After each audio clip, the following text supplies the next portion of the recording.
ಓಂ ಶ್ರೀ ಗುರು ಬಸವಲಿಂಗಾಯ ನಮಃ. ಈ ದಿನ ಅಂಬಿಗರ ಚೌಡಯ್ಯನವರ ಒಂದು ವಚನವನ್ನು ನಾವು ನೋಡೋಣ. ಉದಯದಲ್ಲೆದ್ದು ಪತ್ರೆ ಪುಷ್ಪಗಳಿಗೆ ಹೋಗುವ ಅಣ್ಣಗಳು ನೀವು ಕೇಳಿರೋ. ಉದಯದಲ್ಲೆದ್ದು ಪತ್ರೆ ಪುಷ್ಪಗಳಿಗೆ ಹೋಗುವ ಅಣ್ಣಗಳು ನೀವು ಕೇಳಿರೋ. ನೀವು ಗಿಡದ ವೈರಿಗಳು, ಗಿಡದ ದಾಯಾದೀರು.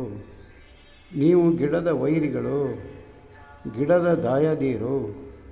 ಹಸಿಯ ತೊಪ್ಪಲನೆ ತಂದು ಆ ದೇವರ ಮಸ್ತಕದ ಮೇಲೊಟ್ಟುವ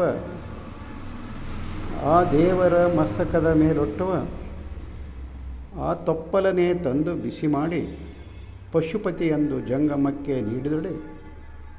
ಆ ತೊಪ್ಪಲನೆ ತಂದು ಬಿಸಿ ಮಾಡಿ ಪಶುಪತಿ ಎಂಬ ಜಂಗಮಕ್ಕೆ ನೀಡಿದೊಡೆ. ಆ ಜಂಗಮದ ಬಸಿರು ತುಂಬಿದೊಡೆ. ಲಿಂಗದ ಹಸಿ ಒಳಗಿತ್ತೆಂದ ನಮ್ಮಂಬಿಗರ ಚೌಡಯ್ಯ.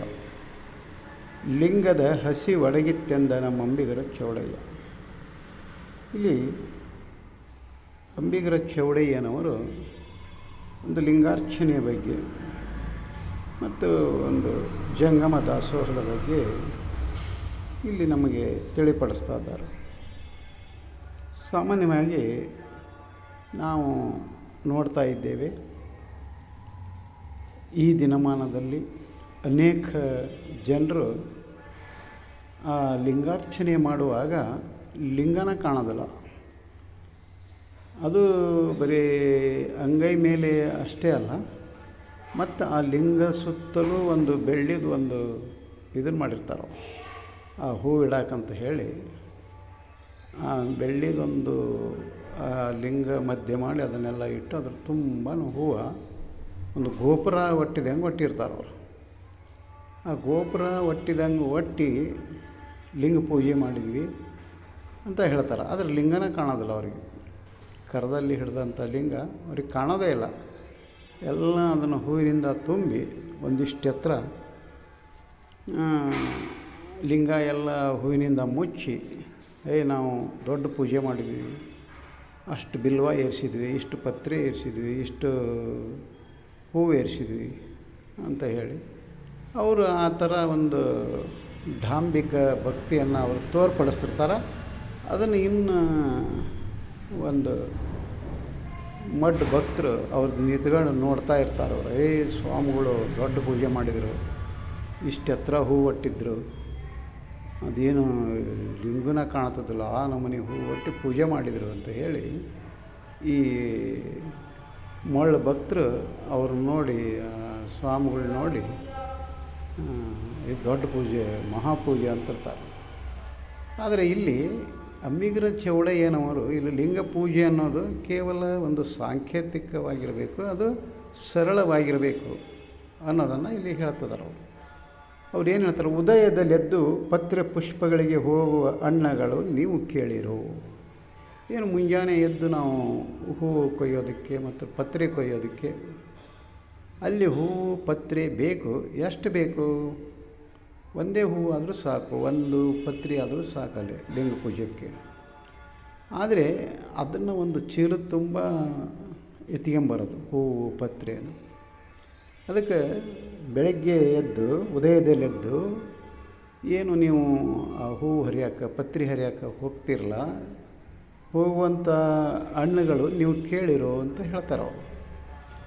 ಹಾಗೆ ಮುಂದೇನು ಹೇಳ್ತಾರೋ, ನೀವು ಗಿಡದ ವೈರಿಗಳು, ಗಿಡದ ದಾಯಾದರು. ಹಾಗಾದ್ರೆ ಅದು ಗಿಡ ತನ್ನ ಅರ್ಥಕ್ಕೆ ತಾನು ಒಂದು ಪತ್ರೆಯನ್ನು ಬಿಟ್ಟಿರ್ತೈತಿ, ಒಂದು ಹೂವನ್ನು ಬಿಟ್ಟಿರ್ತೈತಿ. ಹಾಗೆ ನೀವು ಆ ರೀತಿ ಹೂವನ್ನು ಕಿತ್ತು ಪತ್ರೆಯನ್ನು ಕಿತ್ತು ಆ ಗಿಡಕ್ಕೆ ನೋವು ಆಗ್ತತಿ ಅನ್ನೋ ಒಂದು ಪ್ರಜ್ಞೆ ಇಲ್ಲದ ಅದರ ಒಂದು ವೈರಿಗಳನ್ನು ನೀವು ಆ ಗಿಡದ ಪತ್ರೆ ಪುಷ್ಪಗಳನ್ನು ಕೀಳುವಂಥವರು ನೀವು ವೈರಿಗಳನ್ನೇನು ಅನ್ನೋದನ್ನು ಇಲ್ಲಿ ಅವರು ಏನು ಮಾಡ್ತಾರೆ, ಪ್ರಶ್ನೆ ಮಾಡ್ತಾರೆ. ನೀವು ದಾಯಾದಿಗಳು ಅಂತ ಹೇಳ್ತಾರೆ. ಅದಕ್ಕೋಸ್ಕರ ನಾವು ಕೆಲವೇ ದಿನಗಳ ಹಿಂದೆ ನಾವು ಅಥಣಿ ಶಿವಯೋಗಿಗಳು ಅಂಥೇಳಿ ನಾವು ಕೇಳ್ತಾ ಇದ್ದೇವೆ. ಅವರು ಲಿಂಗ ಪೂಜೆಗೆ ಅಂತ ಹೇಳಿ ಪತ್ರೆ ಹರಿತಿದ್ದಿಲ್ಲಂಥವ್ರು. ಅವರು ರಾತ್ರಿ ಆ ಪತ್ರೆ ಗಿಡದ ಬುಡಕ್ಕೆ ಒಂದು ಟವಲ್ಲು ಅಥವಾ ಒಂದು ಬಟ್ಟೆಯನ್ನು ಹಾಸಿ ಅದು ಬೆಳಗ್ಗೆ ಆಗುವವರೆಗೆ ಅಲ್ಲಿ ಏನು ಪತ್ರೆಗಳ ಗಿಡದ ಬುಡಕ್ಕೆ ಉದುರ್ತದ್ವಲ್ಲ ಅವುಗಳನ್ನು ತಂದು ಲಿಂಗಾರ್ಚನೆ ಮಾಡ್ತಾಯಿದ್ರಂಥವ್ರು. ಅಂದರೆ ಆ ಪತ್ರೆ ಹರಿದ್ರೆ ಗಿಡಕ್ಕೆ ನೋವು ಆಗ್ತತಿ ಅನ್ನುವಂಥ ಒಂದು ಭಾವ ಅಥಣಿ ಶಿವಯೋಗಿಗಳಲ್ಲಿ ಇತ್ತು ಅನ್ನೋದನ್ನು ನಾವು ಕೇಳ್ತಾ ಇದ್ದೀವಿ. ಆದರೆ ನಾವು ಹಾಗಲ್ಲ, ಅಲ್ಲಿ ತಳಗೆ ಬಿದ್ದದ್ದು ಏರಿಸಬಾರ್ದು, ಗಿಡದಾಗಿಂದನೇ ಹರಿಬೇಕು ಅನ್ನೋದು ನಮ್ಮ ಭಾವ. ಹಾಗೆ ಮುಂದೆ ಹೇಳ್ತಾರೆ ಅವರು, ಹಸಿಯ ತೊಪ್ಪಲನೆ ತಂದು ಆ ದೇವರ ಮಸ್ತಕದ ಮೇಲೊಟ್ಟುವ. ಏನು ಆ ಹಸಿ ತೊಪ್ಪಲು, ಒಂದು ಪತ್ರೆ ಇರ್ಬೋದು, ಪುಷ್ಪ ಇರ್ಬೋದು, ಯಾವುದೇ ಮತ್ತೊಂದು ಇರ್ಬೋದು, ಅದನ್ನು ತಂದು ಆ ಲಿಂಗದ ಮೇಲೆ ಒಟ್ಟುವರು. ನೀವು ಕೇಳ್ರಿ ಅಂತ ಹೇಳ್ತಾರೆ ಅವರು. ಯಾಕೆ ಲಿಂಗದ ಮೇಲೆ ಆ ನಮ್ಮನೆ ಒಟ್ತೀರಿ? ಮತ್ತು ಅದು ಲಿಂಗ ಪೂಜೆ ಆದಮೇಲೆ ಅದು ಮಜ್ಜನ ಶಾಲೆಗೆ ಹೋಗಿಬಿಡ್ತದೆ, ಚೆಲ್ಲಿ ಬಿಡ್ತೀರಿ. ಅದಕ್ಕಿಲ್ಲಿ ಅಂಬಿಗರ ಚೌಡಯ್ಯನವರು ಹಾಗಾದರೆ ಏನು ಮಾಡಬೇಕು ಅನ್ನೋದನ್ನು ಅವರು ಈ ವಚನದಲ್ಲಿ ಮುಂದೆ ನಮಗೆ ಹೇಳ್ತಾರೆ. ಆ ತೊಪ್ಪಲನೆ ತಂದು ಬಿಸಿ ಮಾಡಿ ಪಶುಪತಿ ಎಂಬ ಜಂಗಮಕ್ಕೆ ನೀಡಿದೊಡೆ. ಏನು ನೀವು ಲಿಂಗ ಪೂಜೆಗೆ ಅಂಥೇಳಿ ಆ ತಪ್ಪಲ ಈ ತಪ್ಪಲ ಸೊಪ್ಪು ಈ ಸೊಪ್ಪು ತಂದಲ್ಲಿ ಇದನ್ನು ಮಾಡ್ತಿರಲ್ಲ, ಅದನ್ನೇ ಬಿಸಿ ಮಾಡಿ ಪಶುಪತಿ ಅನ್ನೋ ಒಂದು ಜಂಗಮ, ಏನು ಒಂದು ಸಮಾಜ ಇದೆಯಲ್ಲ, ಆ ಸಮಾಜಕ್ಕೆ ಅದನ್ನು ಬಿಸಿ ಮಾಡಿ ನೀಡಿದರೆ, ಜಂಗಮ ತೃಪ್ತಿಪಡಿಸಿದ್ರೆ ಅಲ್ಲಿ ಏನಾಗ್ತತಿ ಅಂತಾರೆ, ಅಲ್ಲಿ ದೇವರ ಒಡಲು, ಆ ಜಂಗಮದ ಒಡಲು ತುಂಬಿದಾಗ ಆ ದೇವನಿಗೆ ತೃಪ್ತಿ ಆಗ್ತತಿ ಅನ್ನೋದನ್ನು ಇಲ್ಲಿ ಹೇಳ್ತಾರೆ. ಆ ಜಂಗಮದ ಬಸಿರು ಯಾವಾಗ ತುಂಬುತ್ತಲ್ಲಿ ಆ ಪ್ರಸಾದದಿಂದ, ಆವಾಗ ಆ ಲಿಂಗದ ಹಸವೆಡಗೆತ್ತೆಂದ ಅಂಬಿಗರ ಚೌಡಯ್ಯ. ಅಂದ್ರೆ ಲಿಂಗ ದೇವನನ್ನು ನಾವು ತೃಪ್ತಿಪಡಿಸಬೇಕು ಅಂತ ಹೇಳಿ ಅನೇಕ ದುಡ್ಡಿನಿಂದ ಹಣದಿಂದ ಖರ್ಚು ಮಾಡಿ 108 ಬಿಲ್ವ ಪುಷ್ಪ ಈ ಥರದ ಪುಷ್ಪ ಅವನ್ನೆಲ್ಲ ಏರಿಸಿ ಅಲ್ಲಿ ಲಿಂಗವನ್ನು ಪೂಜೆ ಮಾಡೋದಕ್ಕಿಂತ ಅದಕ್ಕೆ ವ್ಯಯಿಸುವಂಥ ಹಣವನ್ನು ಒಂದು ಸಮಾಜಕ್ಕೆ, ಒಂದು ದಾಸೋಹಕ್ಕೆ ವಿನಿಯೋಗ ಮಾಡಬೇಕು. ಹಾಗೆ ವಿನಿಯೋಗ ಮಾಡಿದಾಗ ಅಲ್ಲಿ ದೇವರು ತೃಪ್ತಿ ಆಗ್ತಾನ ಅನ್ನೋದನ್ನು ಇಲ್ಲಿ ಅಂಬಿಗರ ಚೌಡಯ್ಯನವರು ನಮಗೆ ಈ ವಚನದ ಮೂಲಕ ಸಂದೇಶ ಕೊಡ್ತಾರೆ. ಹಾಗಾದರೆ ಶರಣರು ಇಲ್ಲಿ ಅಂಬಿಗರ ಚೌಡಯ್ಯನವರು ಹೇಳೋದು ಏನಂದ್ರೆ, ನಮ್ಮ ಪೂಜೆ ಸರಳವಾಗಿರಬೇಕು ಅನ್ನೋದನ್ನು ಹೇಳ್ತಾರೆ. ಅದು ಆಡಂಬರದ ಪೂಜೆ ಆಗಬಾರ್ದು, ಮತ್ತೊಬ್ಬರು ನೋಡಲಿ ಅನ್ನುವಂಥ ಪೂಜೆ ಆಗಬಾರ್ದು. ಒಂದು ಸರಳವಾದಂಥ ಅಲ್ಲಿ ಪೂಜೆ ಆಗಬೇಕೆ ಹೊರತು ಒಂದು ಆಡಂಬರದ ಪೂಜೆಯಾಗಿ ಮತ್ತೊಬ್ಬರು ನೋಡಿ ಅದನ್ನು ಕೊಂಡಾಡಲಿ ಅನ್ನುವಂಥ ಪೂಜೆ ಆಗಬಾರ್ದು.